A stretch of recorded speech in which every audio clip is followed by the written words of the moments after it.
സംസ്ഥാനത്ത് ക്ഷേമനിധി ബോർഡുകൾ ഓഡിറ്റ് ചെയ്യുന്നതിനായി സ്വതന്ത്ര കമ്മീഷനെ നിയമിക്കണമെന്ന് FITU സംസ്ഥാന പ്രസിഡന്റ് ജ്യോതിവാസ് പറവൂർ ആവശ്യപ്പെട്ടു. മലപ്പുറത്ത് FITU ജില്ലാ കമ്മിറ്റി സംഘടിപ്പിച്ച മെയ്ദിന റാലിയും പൊതുസമ്മേളനവും ഉദ്ഘാടനം ചെയ്ത് പ്രസംഗിക്കുകയായിരുന്നു അദ്ദേഹം.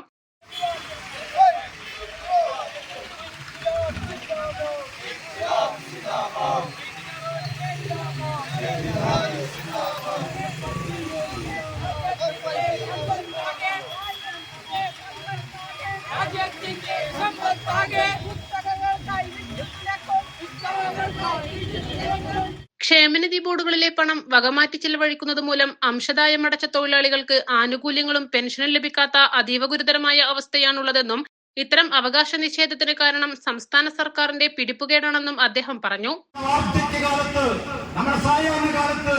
ജീവിതത്തിന്റെ സായാഹ്ന കാലത്ത് ഈ രാജ്യത്ത് മറ്റാളുകളെ ആശ്രയിക്കാതെ നമ്മൾ വർഷങ്ങളോളം തൊഴിൽ ചെയ്തതിന്റെ ആനുകൂല്യം ലഭിക്കുന്നതിന് വേണ്ടി നമ്മൾ അംശാദായമടച്ച് ഗവൺമെന്റിലേക്ക് കോടിക്കണക്കിന് രൂപ അംശാദായമായി ഇവിടുത്തെ ഓട്ടോറിക്ഷ തൊഴിലാളിയും ഇവിടുത്തെ ബിൽഡിംഗ് കൺസ്ട്രക്ഷൻ മേഖലയിലെ തൊഴിലാളിയും ഇവിടുത്തെ മത്സ്യത്തൊഴിലാളിയും ഇവിടുത്തെ അസംഘടിത മേഖലയിലെ തൊഴിലാളികളും കോടിക്കണക്കിന് രൂപയാണ് കേരളത്തിന്റെ ഖജനാവിലേക്ക് അംശാദായമായി അടച്ചുകൊണ്ടിരിക്കുന്നത്.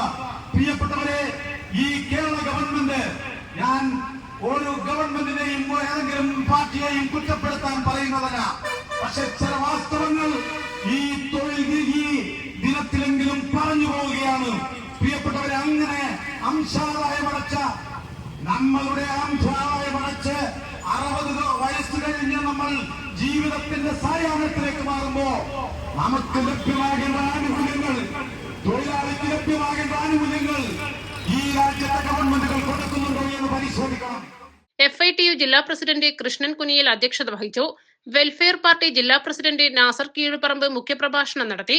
FITU ജില്ലാ സെക്രട്ടറി ഷുക്കൂർ, കൺവീനർ അഫ്സൽ മലപ്പുറം, വിവിധ തൊഴിലാളി സംഘടനാ പ്രതിനിധികളായ അബ്ദുൾ റസാഖ്, ബഷീർ എടവണ്ണ, മുഹമ്മദ് അലി, NK റഷീദ്, സെയ്താലി വലമ്പൂർ, അഷ്റഫ് എടപ്പറ്റ എന്നിവർ പ്രസംഗിച്ചു.